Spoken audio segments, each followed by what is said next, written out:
إن الحمد لله نحمده ونستعينه ونستغفره ونعوذ بالله من شرور أنفسنا ومن سيئات أعمالنا من يهده الله فلا مضل له ومن يضلل فلا هادي له وأشهد أن لا إله إلا الله وحده لا شريك له وأشهد أن محمدا عبده ورسوله يا أيها الذين آمنوا اتقوا الله حق تقاته ولا تموتن إلا وأنتم مسلمون يا أيها الناس اتقوا ربكم الذي خلقكم من نفس واحدة وخلق منها زوجها وبث منهما رجالا كثيرا ونساء واتقوا الله الذي تساءلون به والأرحام إن الله كان عليكم رقيبا يا أيها الذين آمنوا اتقوا الله وقولوا قولا سديدا يصلح لكم أعمالكم ويغفر لكم ذنوبكم ومن يطع الله ورسوله فقد فاز فوزا عظيما أما بعد فإن خير الحديث كتاب الله وخير الهدي هدي محمد صلى الله عليه وسلم وشر الأمور محدثاتها وكل محدثة بدعة وكل بدعة ضلالة وكل ضلالة في النار. لقد قال الله سبحانه وتعالى في القرآن المجيد: أعوذ بالله من الشيطان الرجيم ولا تحسبن الذين قتلوا في سبيل الله أمواتا بل أحياء عند ربهم يرزقون فرحين بما آتاهم الله من فضله ويستبشرون بالذين لم يلحقوا بهم من خلفهم ألا خوف عليهم ولا هم يحزنون. اللہ کے نبی صلی اللہ علیہ وسلم کے شاگرد، آپ کے صحابی اور عموماً آپ کے صحابہ جس طریقے سے اور جس حالت میں اور جو قربانیاں دے کے ہم تک دین پہنچا کے گئے ہیں، یقیناً وہ قابل رشک ہے. اور اگر پھر صحابہ کی قربانیوں کو دیکھ کے ہم اپنے آپ پر نظر ڈالیں تو ہمیں لگتا ہے کہ ہم نے تو دین کے لیے کچھ نہیں کیا.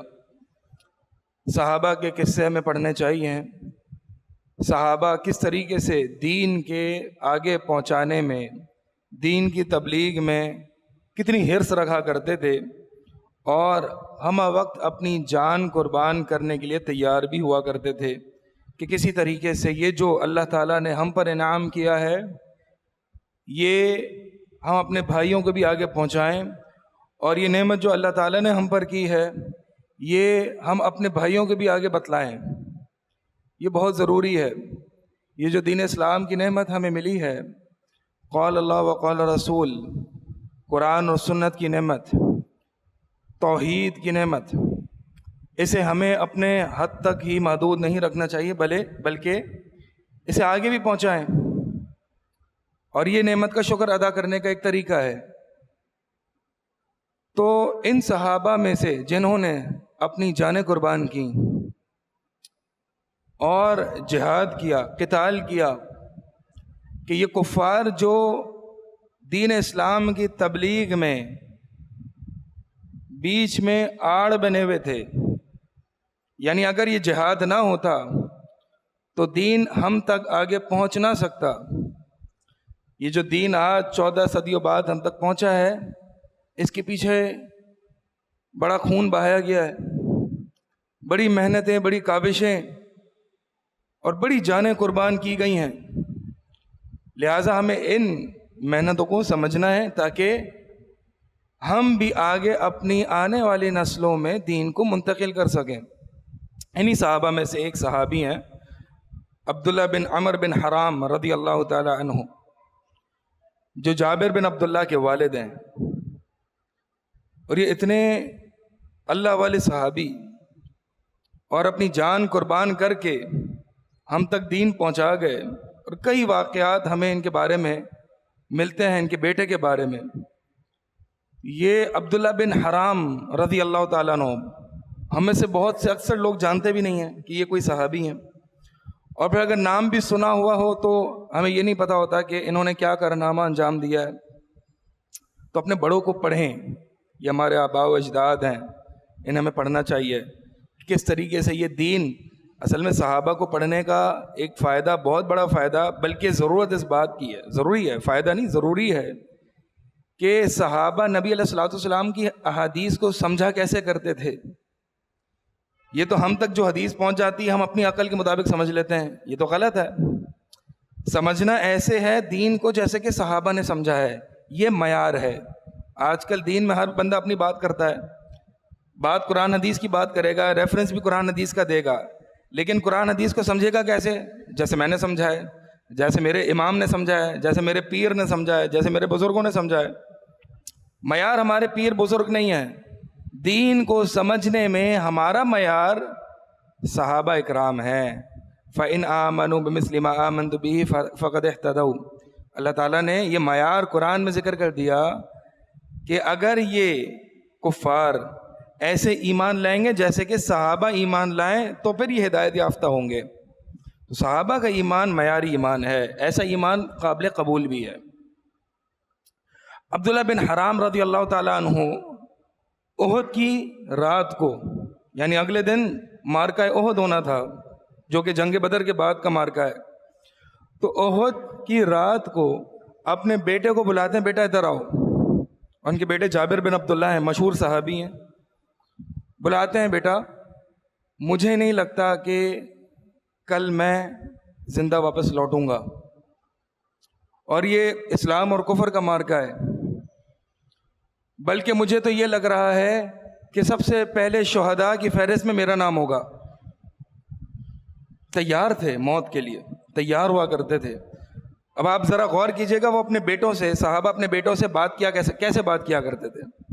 کہتے بیٹا کل میں واپس نہیں آؤں گا, مجھے نہیں لگتا, بلکہ سب سے پہلے شہید میں ہی ہوں گا, اور اللہ کے نبی علیہ الصلوۃ والسلام کے ساتھ یہ جہاد میں کروں گا بجائے اس کے کہ میں تجھے کہوں.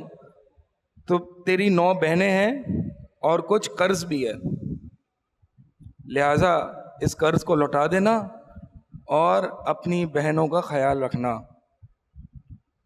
اللہ کی قسم میرے پاس تجھ سے بڑھ کر میرے نزدیک کوئی عزت والا نہیں سوائے اللہ کے رسول کے صلی اللہ علیہ وسلم. اب دیکھیں, باپ بیٹے کو بتا رہے ہیں کہ بیٹا تو میرے لیے بڑا قیمتی ہے, میں تجھ سے محبت کرتا ہوں, تیرا مقام میرے ہاں بہت بلند ہے.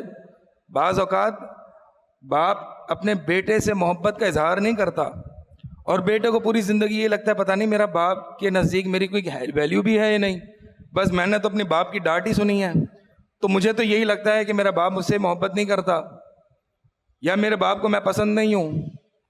تو کس طرح سے تربیت کر رہے ہیں کہ بیٹا میرے نزدیک تجھ سے بڑھ کر کوئی عزت والا نہیں ہے. اپنے بیٹوں کو عزت دینا سیکھیں, اپنے اولاد کو عزت دیں.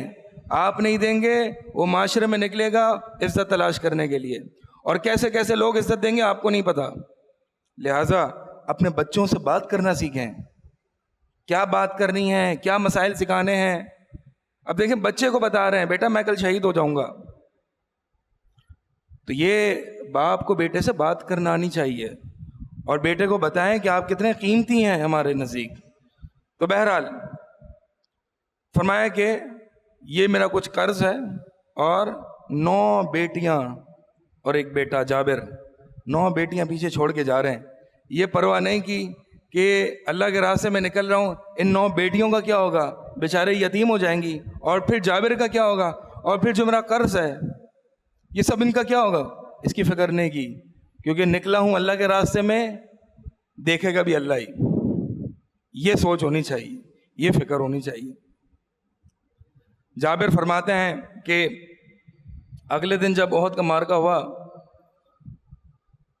تو میرے والد کا گمان بالکل سچا نکلا, اور وہی سب سے پہلے شہید ہوئے اس مارکے میں. پھر جب جنگ ختم ہو گئی اور شہداء کو دفنایا جا رہا تھا, تو میں نے دیکھا, میں اپنے والد صاحب کو ڈھونڈ رہا تھا, اور میرے والد صاحب مجھے ایک جگہ ملے, اور ان کا مسئلہ ہوا تھا, یعنی کفار نے ان کے جسم کے ساتھ بہت برا سلوک کیا ہوا تھا. تو میں نے اپنے والد کو دیکھا, اور نبی علیہ الصلوۃ والسلام نے بہرحال سب شہداء کو جب دفنانے لگے, تو میں اپنے والد صاحب کی اس ڈیڈ باڈی کو, اس میت کو میں دیکھ رہا تھا, کپڑا چہرے سے ہٹا رہا تھا, اور ان کی شکل دیکھ کے مجھے رونا آ رہا تھا. پھر میں دوبارہ رکھتا, پھر دوبارہ ہٹاتا, پھر مجھے رونا آتا, اور عبداللہ بن حرام یعنی میری پھپھی کی میری جو پھپھی ہیں وہ بھی، جو کہ فاطمہ ان کا نام ہے، وہ بھی ان کو دیکھ کے رو رہی ہیں۔ نبی علیہ الصلوۃ والسلام فرماتے ہیں کہ تم رو یا نہ رو، فما زالت الملائکۃ تظلہ باجنحتها حتی رفعتموہ، کہ اسے ملائکہ اپنے پروں سے سایہ دیے چلے جا رہے ہیں یہاں تک کہ تم اس کو اٹھا لو۔ یعنی کیا مطلب ہے اس کا مطلب یہ ہے کہ یہ موت ایسی قیمتی اور ایسی زبردست موت ہے کہ ملائکہ کا جھنڈ، ملائکہ کے جمع غفیر یہاں پہ جمع ہے کہ کون اس کو لے کے اوپر آسمان کی طرف چڑھے گا۔ یہ ہے کہ ملائکہ اپنے پروں سے سایہ کر رہے ہیں، تو رو یا نہ رو۔ جابر کہتے ہیں میں چادر ہٹاتا، اپنے والد کے چہرے کو دیکھتا اور پھر مجھے رونا آتا، لوگ مجھے منع کرتے رو نہ، لیکن نبی علیہ السلام مجھے رونے سے نہ روکتے اور میں روتا۔ تو میت اگر ہو جائے یا کوئی مصیبت آ جائے تو رونا جائز ہے، شکوہ شکایت نہ ہو، زبان سے ایسے الفاظ نہ نکلیں جو تقدیر اور اللہ تعالیٰ سے عدم رضامندی کا اظہار ہو۔ زبان سے وہی کلمات نکلیں جو اللہ کی پسندیدہ ہوں۔ رو سکتا ہے انسان، فطری ہے۔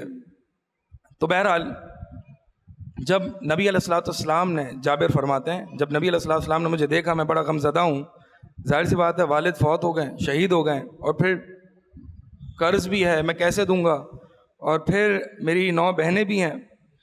تو نبی علیہ السلام نے فرمایا اے جابر اراک منکسرا، میں تجھے غمزدہ دیکھتا ہوں، کیا ہو گیا ہے؟ جابر کہتے ہیں یا رسول اللہ استشہد ابی وترک عیالا ودینا، یا رسول اللہ میرے والد شہید ہو گئے اور وہ پیچھے قرض اور بیٹیوں کو چھوڑ کے چلے گئے، اور میری اب ذمہ داری ہے، میں اپنے والد کی اس شہادت پر غمزدہ ہوں۔ اب نبی علیہ السلام ان کی دلجوئی فرماتے ہیں، کیا کہتے ہیں؟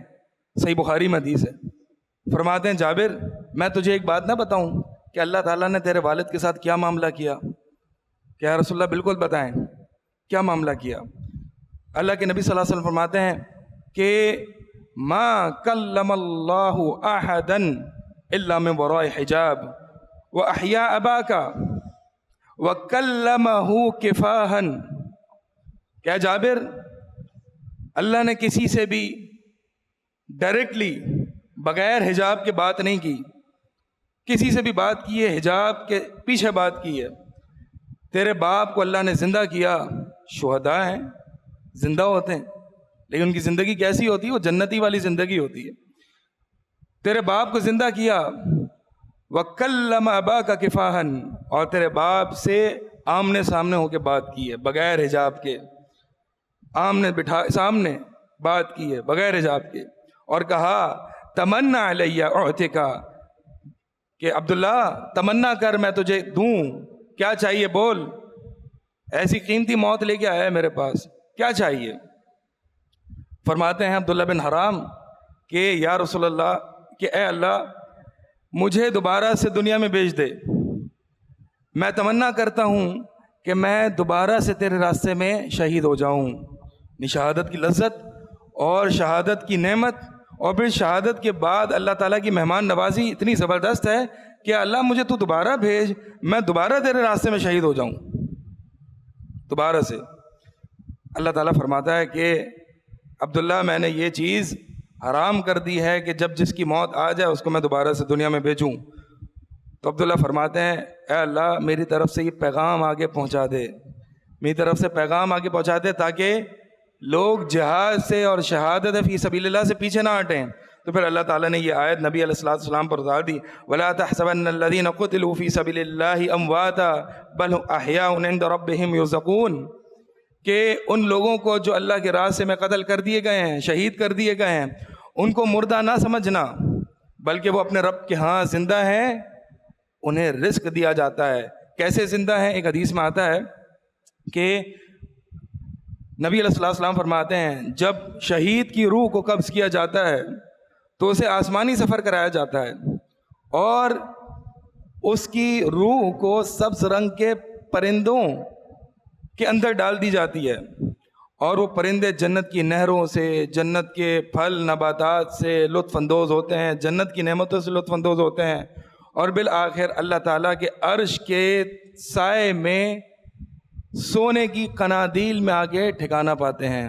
اللہ اکبر، یہ شہداء کا اکرام ہے، یعنی اللہ کے اتنا قرب ہیں کہ اللہ کے عرش کے سائے میں ہوتے ہیں اور ان قنادیل، ان مصابیح میں ہوتے ہیں جو سونے کی ہیں، جنت کی نعمتوں سے لطف اندوز ہوتے ہیں، اور اللہ کے عرش، یعنی یہ جو قرب ہے نا، یہ واقعی یہ بڑا قرب ہے۔ یہ فرعون کی بیوی آسیہ جو کہ مومنہ تھیں، انہوں نے یہ دعا مانگی تھی، رب ابنی لی عندک بیتا فی الجنہ، کیا ہے میرے رب میرے لیے اپنے پاس جنت میں ایک گھر بنا دے۔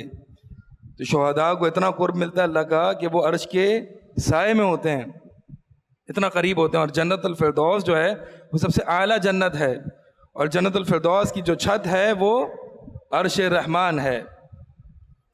تو بہرحال پھر جابر بن عبداللہ رضی اللہ تعالیٰ عنہ خوش ہو جاتے ہیں اس کو سن کے۔ یعنی اس سے پتہ کیا چلتا ہے؟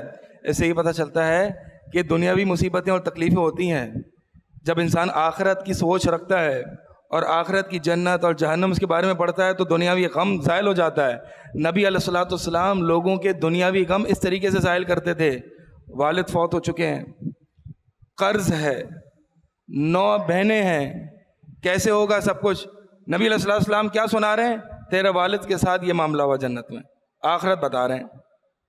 تو بھائی اسی چیز پر تربیت ہونی چاہیے، دنیاوی اتنے غم نہ لیا کریں، دنیاوی غم آ جائیں تو آخرت کو یاد کریں، جنت کو یاد کریں، جہنم کو یاد کریں، قرآن پڑھیں، جنت کے بارے میں کتنا لکھا ہوا ہے، تو یہ دنیا کا غم زائل ہو جائے گا۔ جابر فرماتے ہیں کہ پھر جو قرض تھا، میں قرض داروں کے پاس گیا اور میں نے ان سے گزارش کی کہ آپ تھوڑا سا قرض معاف کر دیں، تو انہوں نے منع کر دیا۔ میں نے نبی علیہ الصلوۃ والسلام کو سفارشی بنا کے میں آپ کو لے گیا اور قرض داروں کے پاس لایا، تو آپ صلی اللہ علیہ وسلم کی سفارش سے بھی انہوں نے انکار کر دیا۔ تو آپ صلی اللہ علیہ وسلم جابر سے کہتے ہیں، جابر ایک کام کر، جتنی باغ میں کھجوریں ہیں ان کھجوروں کو لے آ، اور جو مختلف قسم کی کھجوریں ہیں ان کو ایک ایک جگہ جمع کر لے۔ پھر نبی علیہ الصلوۃ والسلام کہتے ہیں کہ پھر جب یہ ہو جائے تو مجھے بلانا۔ جابر کہتے ہیں کہ جب میں نے علیحدہ علیحدہ ہر قسم کی کھجور ایک جگہ رکھ دی تو میں نے نبی علیہ الصلوۃ والسلام کو اطلاع دی، آپ صلی اللہ علیہ وسلم تشریف فرمائے۔ آپ صلی اللہ علیہ وسلم بیٹھ گئے اور جابر سے کہا قرض داروں کو بلاؤ۔ جابر نے ایک ایک کر کے قرض داروں کو بلایا، اور جس کا جتنا قرض تھا ان کو نبی علیہ الصلوۃ والسلام نے اپنے ہاتھ سے کھجوریں دیں۔ جابر فرماتے ہیں قرض دار آتے گئے، ان کا قرض چکایا گیا، سب کو کھجوریں دیں، جتنا ان کا قرض تھا سب کو ان کا ادا کیا، اور قرض دار ختم ہو گیا۔ اللہ کی قسم جو ٹوکرے میں کھجوریں تھیں وہ ختم کیا، کم بھی نہیں ہوئی۔ یہ سب کیا برکتیں ہیں؟ یہ سب برکتیں کس چیز کی ہیں؟ یہ سب اس والد کی شہادت کی برکتیں ہیں۔ یہ وہی جابر ہیں کہ جب انہوں نے نکاح کیا تو کسی کنواری سے نہیں کیا، بیوہ سے کیا۔ تو نبی علیہ الصلوۃ والسلام نے فرمایا تو نے کنواری سے نکاح کیوں نہیں کیا؟ اس سے پتہ چلتا ہے کہ کنواری سے نکاح کرنا مستحب ہے۔ تو پوچھا تو نے کنواری سے نکاح کیوں نہیں کیا؟ کہا یا رسول اللہ میری 9 بہنیں ہیں، ان کی دیکھ بھال وغیرہ کرنا، تو اس لیے میں نے ایک بڑی عمر کی خاتون سے کیا تاکہ ان کی دیکھ بھال ہو سکے۔ اس سے ہمیں یہ بھی پتہ چلتا ہے کہ بیوی کے ذمے گھر کے کام کاج ہوتے ہیں، والدین کی خدمت، بھائی بہن کی خدمت یہ کرنی چاہیے، یہ عرف کا حصہ ہے۔ نبی علیہ الصلوۃ والسلام نے یہ نہیں کہا کہ جابر تو اپنی بیوی پر کیوں زور زبردستی کر رہا ہے، کیا تیری بیوی تمہاری بہنوں کو پالنے آئیں گی، یہ تو نہیں کہا، اقرار کیا۔ تو یہ عرف تھا وہاں کا۔ آج بھی ہمارے یہاں یہ عرف ہے کہ یہ جو عجیب سی لہر نکل آتی ہے اور عجیب سی سوچ لوگ رکھتے ہیں کہ بیویوں پر جو ہے وہ شوہر کے والدین کی خدمت فرض نہیں ہے، یہ بات غلط ہے، یہ عرف کا حصہ ہے، اور اس عرف کا لحاظ ہمیں رکھنا چاہیے۔ جیسے کہ شوہر جو ہے وہ اپنے کئی حقوق سے بڑھ کر بیوی کا خیال رکھتا ہے اور صرف فرض اور واجبات پر اکتفا نہیں کرتا، اسی طرح بیویوں کو بھی چاہیے کہ وہ اپنے شوہر کے حقوق سے بڑھ کر ان کا خیال رکھے، ان کے والدین، ان کے بھائی بہنوں کا خیال رکھے۔ تو بہرحال آپ دیکھیں کہ ہم کیا قربانی دیتے ہیں۔ مقصد یہ پورا قصہ سنانے کا صرف قصہ نہیں ہے، مقصد یہ ہے کہ یہ وہ تھے جو چلے گئے، دین کا کام دے دیا، اپنا نام شہداء کی فہرست میں لکھا گئے، دین کا کام کر گئے, یہ دین ہم تک پہنچ گیا. اب سوال یہ ہے کہ میں نے اور آپ نے کتنی قربانیاں دی ہیں, میں نے اور آپ نے دین آگے کتنا پہنچایا ہے. سب سے پہلے تو میں نے اور آپ نے دین پر کتنا عمل کیا ہے, دین کا کتنا جذبہ ہے ہمارے اندر. ہمیں تو یہی فکریں کھا جاتی ہیں کہ بھائی کمائیں گے کہاں سے, کریں کھائیں گے کیا. اگر ہم دین کا کام کریں گے یا دین کو وہ سیکھیں گے تو ہم کمائیں گے کیا, کھائیں گے کیا. یہاں پہ دیکھیں آپ, اللہ تعالیٰ نے اس قتال فی سبیل اللہ اور شہادت کی برکت سے ان کی بیٹیوں کا بھی خیال رکھ دیا اور ان کے جو قرض تھے وہ بھی چکا دیے. تو سوال یہ ہے کہ میں کیا کر رہا ہوں, میں نے کیا کیا ہے. ہم نے جہاد فی سبیل اللہ تو چھوڑیں, ہم نے اپنے لیے, ہم روزمرہ کی زندگی میں اپنے آپ سے کتنا جہاد کر رہے ہیں. ہم سے تو گانے نہیں چھوٹتے ہیں, ہم سے حرام کاروبار, جھوٹ بولنا, رشوتیں, یہ ساری نہیں چیزیں چھوٹتی. تو کیسے سارا یہ سب آگے کیسے بڑھیں گے ہم. تو بھائی دین کے لیے کیا ہمیں ایسا لگتا ہے کہ ہم نے ایمان لائے, کلمہ پڑھا اور ہم ایسے ہی چھوڑ دیے جائیں گے, ہمارا امتحان نہیں ہوگا. یہ جو صحابہ یہ کر کے گزر گئے تو ہم ایسے ہی سمجھتے کہ ہم جنت میں چلے جائیں گے. یہ صحابہ نے جو اپنی قربانیاں دیں, اپنی اولاد کی قربانیاں دیں, اپنی جان مال کی قربانیاں دیں, کہ یہ سب کچھ ایسے ہی ہو گیا, یہ جنت میں جائیں گے اور ہم بھی ان کے ساتھ مل جائیں گے. یہ اللہ تعالیٰ کا عدل ہوگا کہ اگر یہ اتنی قربانیاں دے کے جنت میں جا رہے ہیں اور ہم صرف ان کے قصے کہانیاں سنا کے جنت میں چلے جائیں, ایسا ہو سکتا ہے؟ کیا ہمیں قربانیاں نہیں دینی؟ کیا یہ دین ہمارے لیے نہیں ہے؟ کیا دین کو آگے پہنچانا ہماری ذمہ داری نہیں ہے؟ ہم سے تو اپنے بچوں سے دین نہیں پڑھوایا جاتا.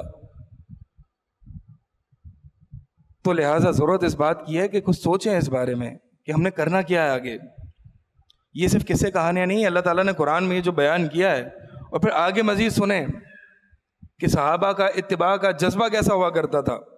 صحابہ کا اتباع کا جذبہ کیسے ہوا کرتا تھا کہ آپ سب جانتے ہیں یہ غزوہ احد ہے اور مسلمانوں کو بہت تکلیف پہنچی ہے اور شہداء کی لائن لگی ہوئی ہے, اور پھر جابر کے خود والد صاحب شہید ہو گئے ہیں. ابو سفیان جو اس وقت مسلمان نہیں ہوئے تھے, کفار کے لشکر میں تھے رضی اللہ تعالی عنہ, وہ کہتے ہیں کفار سے, یعنی لشکر سے مخاطب ہو کے کہتے ہیں کہ ہم نے تو بے وقوفی کی, یہ تو موقع تھا کہ ہم مسلمانوں کو ان کی جڑ سے اکھیر دیں, تو آؤ چلو واپس چلتے ہیں تاکہ ان مسلمانوں کو نیست و نابود ہی کر دیا جائے, ختم کر دیا جائے. نبی علیہ الصلوۃ والسلام کو ایک پیغام بھجوایا ابو سفیان نے کہ کفار واپس پلٹ کے آ رہے ہیں اور مسلمانوں کا خاتمہ کرنے کے لیے آ رہے ہیں, مسلمانوں کا خاتمہ کرنے کے لیے آ رہے ہیں. تو اللہ کے نبی صلی اللہ علیہ وسلم نے مسلمانوں کے لشکر میں یہ آواز بلند کی, کون ہے میری مدد کے لیے یہاں پہ نکلے, کون ہے اللہ کے دین کی نصرت کے لیے نکلے. اب صحابہ تھکے ہوئے, پریشانی میں, غم زدہ, سب کے سب ایک آواز میں لبیک کہتے ہیں یا رسول اللہ ہم آئیں گے. یہ جذبہ اطاعت تھا. اور جابر جو کہ غزوہ احد میں شریک نہیں ہوئے تھے, نبی علیہ السلام نے یہ اعلان کیا تھا کہ جو ہمارے ساتھ صرف آج وہی شریک ہوگا جو کل احد میں شریک ہوا تھا. تو جابر بن عبداللہ کہتے ہیں یا رسول اللہ میں اپنے والد صاحب کی وجہ سے شریک نہ ہو سکا, تو آپ مجھے اجازت دیجئے کہ میں شریک ہو جاؤں. آپ دیکھیں جذبہ کیسا ہے, یعنی والد صاحب فوت شہید ہو چکے ہیں, قرض چکانا ہے, بہنیں ہیں, لیکن جہاد کے لیے نکلے ہوئے ہیں. تو آج ہم جہاد کے نعرے تو لگاتے ہیں, سوال یہ ہے کہ جہاد سے پہلے بھی ہم نے اپنے نفس سے جہاد کرنا ہے, شیطان سے جہاد کرنا ہے. یہ سب کب ہوگا؟ یہ جہاد ادنا ہے نا, جہاد بن نفس ہے. اپنے آپ سے جہاد نہیں ہو پا رہا تو میں کفار سے کیا لڑوں گا؟ تو اللہ تعالیٰ نے اس واقعے کو قرآن میں ذکر کیا ہے. اسی آیت کے آگے کیا فرمایا؟ الذین استجابوا للہ ورسولہ من بعد ما اصابہم القرح. اللہ تعالیٰ نے ان کی تعریف فرمائی جنہوں نے نبی علیہ الصلوۃ والسلام کی ندا پر لبیک کہا. اللہ تعالیٰ فرماتے ہیں وہ لوگ کہ جنہوں نے اللہ اور اس کے رسول پر لبیک کہا, من بعد ما اصابہم القرح, بعد اس کے کہ انہیں زخم پہنچ چکے تھے, یعنی بڑے زخمی ہوئے تھے, پریشان حال تھے. اس کے باوجود ان تمام لوگوں نے واپس کہا کہ ہم حاضر ہیں یا رسول اللہ. للذین احسنوا منہم واتقوا اجر عظیم, وہ لوگ جنہوں نے اچھے کام کیے اور تقوی اختیار کیا ان کے لیے بڑا اجر ہے. آگے کیا فرمایا؟